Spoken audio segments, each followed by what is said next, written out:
Jumpa lagi dari TV. Ya, ini adalah Oppo A78. Ya, ini adalah smartphone Oppo A series terbaru yang hadir dengan layar AMOLED. Chargernya kencang, pakai 67 watt SuperVOOC.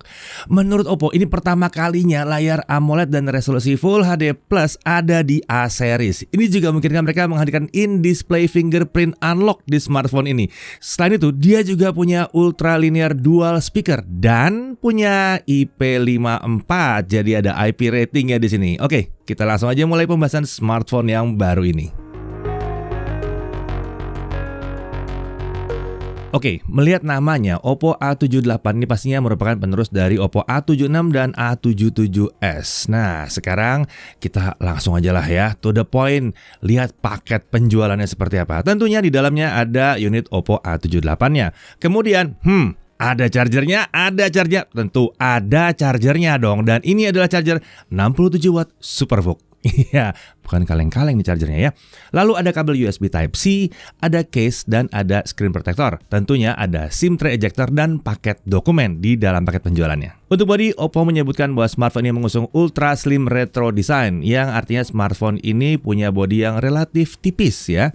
Tebalnya dari kisaran 7,93 mm untuk varian yang warna hitam kabut dan 7,99 mm untuk varian yang warnanya hijau laut seperti yang saya pegang ini. Nah, untuk yang varian warna hijau laut ini, dia menggunakan layar diamond matrix design di atas layer warna water green.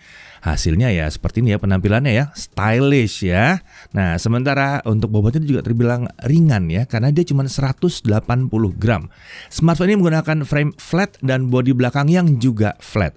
Tapi perbatasan antara frame dan bodi belakang tidak menghasilkan sudut tajam karena Oppo menggunakan 2,5D right angled middle frame dengan smooth edge. Oh ya, tadi dibahas ya, smartphone ini punya IP rating, tepatnya IP54.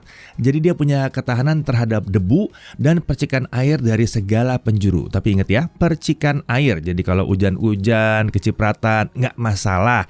Tapi jangan diajak berenang, jangan diajak mandi. Beda itu urusannya. Kita lihat di sisi kanan ini tombol power, tombol volume up and down. Di atas ini kosong ya. Di sisi kiri ada SIM tray, ini non-hybrid. Jadi punya 2 nano SIM dan 1 slot micro SD. Beralih ke bawah, ini adalah audio jack 3,5 mm, lalu ada mikrofon, ada USB Type-C di sini dan ada speaker. Nah, di depan kita lihat ini adalah layar 6,43 inci, panelnya AMOLED, Full HD Plus 2400 x 1080 pixel. Refresh rate-nya udah 90 Hz. Peak touch sampling rate-nya adalah 180 Hz. Refresh rate ini adaptif ya. Jadi saat kita tidak melakukan aktivitas di layar selama beberapa saat, refresh rate-nya akan otomatis turun ke 60 Hz. Refresh rate 90 Hz ini bukan cuma bisa dirasakan di home screen, app drawer, dan menu setting, tapi juga di beberapa aplikasi yang mendukung. Untuk brightness, dia sudah up to 600 nits untuk HBM. Nah, saat kami coba di indoor dalam ruangan ya, brightness layarnya bisa mencapai 400 nits. Sementara kalau dicoba dengan simulasi penggunaan di outdoor, brightnessnya memang bisa mendekati 600 nits. Jadi benar-benar sesuai janji ya. Ini akan membuat saat digunakan di luar ruangan, di bawah matahari ya, tampilan layarnya masih terlihat dengan baik. Nah, untuk color gamut kurang lebih seperti di tabel berikut ini ya. Layar AMOLED di smartphone ini memang menawarkan color gamut sekitar 95% DCI P3 di mode vivid sesuai dengan janji Oppo. Di sini juga ada in-display fingerprint unlock di area bawah layar. Ini merupakan hal yang jarang dijumpai di smartphone kelas harga Oppo A78 ini. Sayangnya untuk bezel bawah layar ini masih agak sedikit tebal ya, nggak gitu imbang dengan sisi yang lain. Di mana 3 sisi lainnya ini terbilang cukup tipis memang. Kemudian kita lihat di sini ada earpiece di bezel atas layar. Ini juga berfungsi sebagai speaker ya. Ya, tadi kan udah disebutkan kalau smartphone ini punya ultra linear dual speaker. Kualitas suaranya terbilang mencukupi lah untuk kelas harganya. Udah mantep, ada 2 speaker di sini. Speaker ini juga dilengkapi dengan ultra volume mode dengan volume yang disebut mencapai 200%. Tapi memang kalau diaktifkan dia hanya mengencangkan suara aja ya. Mungkin ini untuk terima telepon kurang cocoknya ya. Bukan untuk dengerin musik, karena kualitas suaranya agak sedikit turun. Tapi ya paling nggak kalau mau dengerin suara telepon rame-rame ya, lagi teleponan di tempat yang agak ramai, itu bisa terdengar dengan fitur yang satu ini. Nah, kemudian untuk kamera selfie itu ada di punch hole di area kiri atas layar. Ini adalah kamera 8 megapiksel bukannya f2.0 dengan lensa 4P atau 4 elemen di sini. Videonya ini perekamannya bisa sampai 1080p 30 fps. Di sisi belakang ada kamera utama ditempatkan di oval panel kamera area ya. Main kameranya 50 megapiksel bukannya f1.8 dan lensanya pakai yang 5P dan tentunya ini sudah autofocus. Kemudian ada depth kamera 2 megapiksel f2.4 dan ada LED flash. Untuk perekaman videonya kamera ini sampai 1080p 30 fps juga. Untuk slow motion dia di 720p 120 fps. Untuk fitur-fitur ada dual view, video selfie HDR, ada night mode, portrait mode, pro untuk foto ya, lalu ada text scanner, bokeh flare portrait, AI portrait retouching, ultra clear, 108 megapiksel image dan lain-lain. Ada banyak lah di sini. Nah, untuk spek internalnya dia menggunakan SoC Snapdragon 680 dengan fabrikasi 6 nanometer. Untuk RAM 8GB LPDDR4X, storage-nya 256GB UFS 2.2. Nah, UFS ya di sini. Dia sudah mendukung RAM expansion sampai dengan 8GB. Nah, kalau storage-nya 256GB ini masih terasa kurang, tenang ya, dia kan sudah mensupport micro SD juga. Jadi bisa nambahin lah ya buat nyimpen file-file foto dan video misalnya. Nah, untuk baterai ini 5000 mAh. Chargernya adalah 67 watt SuperVOOC di sini. Smartphone ini dilengkapi dengan 5 layer charging protection untuk charging kencang yang aman serta fitur seperti optimize all day charging ada di sini. Nah, untuk sensor-sensor ini sih lengkap banget ya. Lengkap banget. Dan bahkan dia punya gyro, bukan virtual gyro ya. Ini hardware based gyro. Untuk konektivitas karena pakai 680 tentunya dia maksimum di 4G ya, 2G, 3G, 4G bisa semua di sini. Untuk Wi-Fi-nya Wi-Fi 5, Bluetooth versi 5.0, USB-nya udah support OTG. Lalu smartphone ini juga punya NFC. Iya, ada NFC di sini. Nah, di sini ada FM radio ya, tersedia di sini. Tapi ya, kita butuh headset terpasang ke smartphone-nya untuk mengaktifkan yang satu ini. Untuk OS dia pakai ColorOS 13.1 yang basisnya adalah Android 13 out of the box. Ya penting, harus dong. Zaman sekarang Android 13. Nah, ada beberapa fitur baru yang disematkan ke ColorOS ini, termasuk fitur Screen Translate dan Auto Pixelate. Ada juga fitur-fitur keamanan untuk perlindungan privasi pengguna seperti 5 Grade Access Control dan Private Safe. Untuk update OS dijanjikan setidaknya 1 kali untuk versi Android dengan security update sampai 3 tahun. Jadi sampai 3 tahun masih ada update terus ya untuk menjaga keamanannya. Nah, saat setup awal akan ada tawaran untuk menginstal banyak aplikasi. Jadi agak hati-hati ya, jangan asal next saja. Cek dulu apakah aplikasi yang ditawarkan memang dibutuhkan atau tidak dibutuhkan. Karena kalau kalian pakai koneksinya internet seluler ya dan asal next aja ya, itu nanti dia akan install semua. Nah, kuota kalian nanti bisa kesedot di situ. Jadi berhati-hati di part yang satu ini. Nah, di luar yang tadi ternyata masih ada beberapa aplikasi ya yang secara otomatis diinstal melalui Play Store setelah proses setup awal selesai. Nah, oleh sebab itu ini semakin menguatkan untuk tidak pakai koneksi internet seluler pada saat setup awal ini. Sebaiknya pakai WiFi lah ya. Atau mau tethering sama temen? Ya, asal temannya harus tahu ya. Kalau temannya setuju, nggak masalah. Oke, kalau emang tidak butuh aplikasi tersebut, sebaiknya ya nantinya itu setelah instalasi selesai ya, langsung dihapus saja supaya tidak menghabiskan tempat di dalam storage. Oke, nah Oppo menyebutkan ada 48 months fluency protection untuk jaminan ColorOS di smartphone ini terasa tetap smooth untuk penggunaan hingga 4 tahun sejak dia diluncurkan. Kemudian untuk fitur keamanan dia punya in-display fingerprint unlock ya, in-display in-display. Masa pakai AMOLED terus unlocknya di samping, jangan dong ya. Kemudian dia juga punya face unlock. Nah, untuk benchmark kita lihat di sini Antutu 9 dia dapat sekitar 277 ribuan. Untuk Geekbench 5 single core 384, multi core di 1614. Nah, kalau ini adalah hasil CPU throttling testnya. Kemudian untuk 3D Mark Slingshot Extreme OpenGL ES 3.1, grafik skornya adalah 1155. Untuk 3D Mark Wildlife Stress Test, best loop skornya di 450 dengan lowest loop skornya ada di 448. Stabilitasnya bagus, yang ini di 99,6%. Untuk GFX Bench T-Rex Offscreen 1080p pakai OpenGL ES 3.1, dia dapat 40 fps. Oke, sekarang kita masuk ke gaming. Kita mulai dari PUBG Mobile dulu.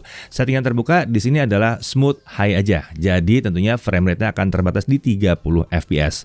Nah, untuk gyro aiming ya terbilang relatif mulus dan akurasinya juga baik ya. Wajar ya karena dia pakai hardware based gyro di sini. Lanjut ke Mobile Legends. Kami coba mainkan game ini di setting high, HD dan shadow on. Sayangnya memang refresh rate di atas 60 Hz belum bisa dirasakan di game ini. Jadi ya frame rate-nya dibatasi ke maksimal 60 fps aja. Game ini masih bisa berjalan di kisaran 57 sampai 60 fps. Saat ada battle yang cukup ramai, frame rate-nya masih bisa turun sedikit ke kisaran 50 fps. Tapi karena penurunannya nggak terlalu jauh ya, nggak terasa terlalu mengganggu di sini. Kita coba main sampai 3 match berturut-turut, frame rate-nya masih tetap seperti itu aja. Jadi dia stabil banget. Mau main Mobile Legends pakai Oppo A78 ini masih terbilang mencukupi, walaupun mungkin belum sampai ke level yang kompetitif e-sports ya. Lanjut ke Genshin Impact. Tentunya kita tes di setting lowest 60 fps. Ya, saat kita sedang jalan-jalan menjelajahi map ya, frame rate yang dapat tuh sekitar 32 sampai 40 fps. Masih mencukupi ini untuk jalan-jalan ya. Saat ada battle, frame rate akan lebih banyak dekat di 30 fps. Sesekali aja dia turun ke sedikit di bawah 30 fps. Sementara kalau udah rame banget battlenya, nah kita memang akan sering dapetin frame rate turun ke bawah 30 fps. Frame drop pastinya ada. Genshin Impact selalu menimbulkan frame drop. Di smartphone yang kelas atas juga masih bisa ya. Tapi itu sesekali aja dan frame rate-nya turun ke kisaran 20 fps. Ini mungkin akan berpotensi membuat kita terasa terganggu ya pada saat lagi di tengah-tengah battle. Tapi secara keseluruhan kalau main Genshin Impact dengan smartphone ini masih cukup oke lah ya. Kalau mau di ranking ini C- lah, C-. Oke, sekarang kita lanjut ke pengujian kamera, tapi seperti biasa bareng sama Chris ya. Oke, ini adalah contoh video dari kamera selfie-nya Oppo A78. Jadi hasilnya seperti ini. Yang pertama kita lihat mungkin dari backlight-nya dulu kali ya. Untuk dari backlight-nya sendiri seperti ini. Kalau ketemu pencahayaan yang sulit dia masih belum bisa terlalu ngimbangin. Cuman masih bisa mengekspos wajah dengan cukup baik. Selanjutnya mari kita lihat kemampuan stabilisasinya. Cuma setelah saya cobain sih, selfie-nya ini belum ada IIS-nya sebetulnya. Jadi videonya tuh goyang. Entah kenapa ini tidak diberikan di video selfie, entah terbatasan SoC. Tapi yang jelas kamera utamanya bisa sih ada IIS-nya, cuman untuk selfie-nya belum. Oke, ini adalah video kamera utamanya Oppo A78. Hasilnya seperti ini. Kalau saya lihat dari layar sih video stabil ya. Jadi IIS-nya itu hidup. Dan dari previewnya juga bisa langsung kelihatan kalau video itu stabil.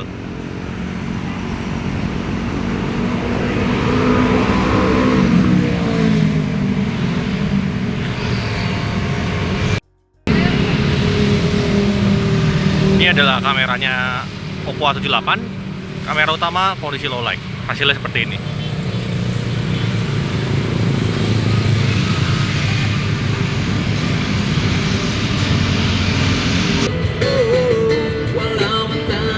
Oke, ini video Oppo A78 di kondisi low light, kamera selfie-nya.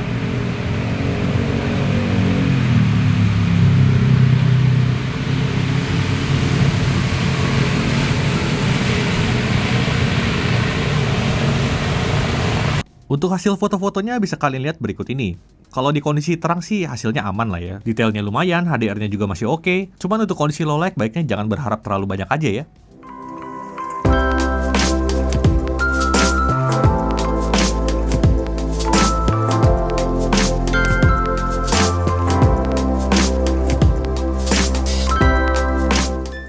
Nah, sekarang kita lanjut ke pengujian baterainya. Video playback 1080p ini kita bisa dapat sekitar 20 jam. Wah, hasilnya terbilang cukup oke yang satu ini ya. Kemudian untuk charging. Nah, kita bisa lihat sampai 50% itu butuh waktu 19 menit saja. Kalau mau sampai 100% itu butuh waktu hanya 45 menit.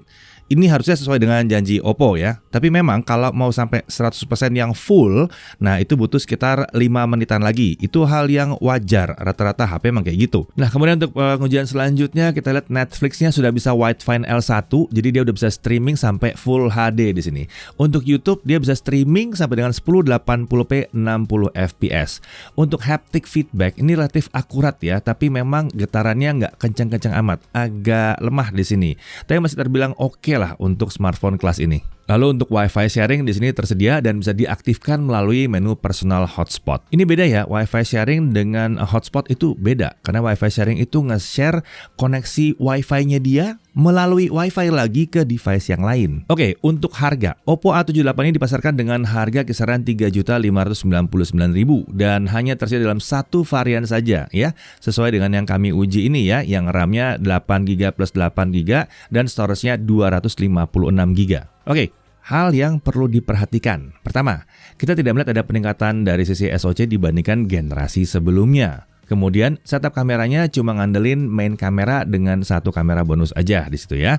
Lalu perekaman videonya juga depan belakang itu baru sampai 1080p 30 fps. Untuk mikrofon dia juga masih single mikrofon. Kemudian kita tetap harus berhati-hati dengan banyaknya software yang diinstal pada saat awal setup. Nah, dari sisi kelebihannya, ya jelas. Yang pertama, layarnya AMOLED dengan kualitas tampilan yang bagus di sini ya.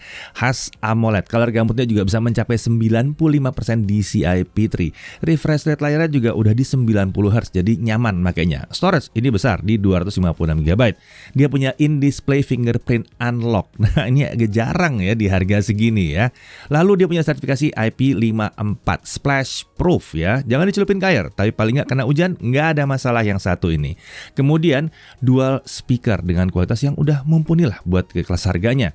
Masih punya jack audio 3,5 mm pula. Ada NFC juga. SIM tray-nya ini adalah SIM tray yang non-hybrid. Jadi selain 2 SIM card dia punya 1 slot untuk micro SD. Dan kemudian dia punya hardware based gyro. Ini nggak cuma berguna untuk gaming doang ya, tapi untuk map itu juga penting. Karena dia bisa membantu kita mengetahui posisi kita, arah kita sedang kemana. Ya, tahun ini Oppo terlihat mencoba meningkatkan daya tarik di lini A7 series mereka dengan menghadirkan layar AMOLED serta in-display fingerprint unlock dan beragam fitur ekstra tadi ya, seperti NFC dan store sampai 256GB. Jadi nggak salah ya kalau kita menyebut bahwa Oppo A78 ini adalah A7 series yang naik kelas. Saya Didi Irfan, Jaga TV TV.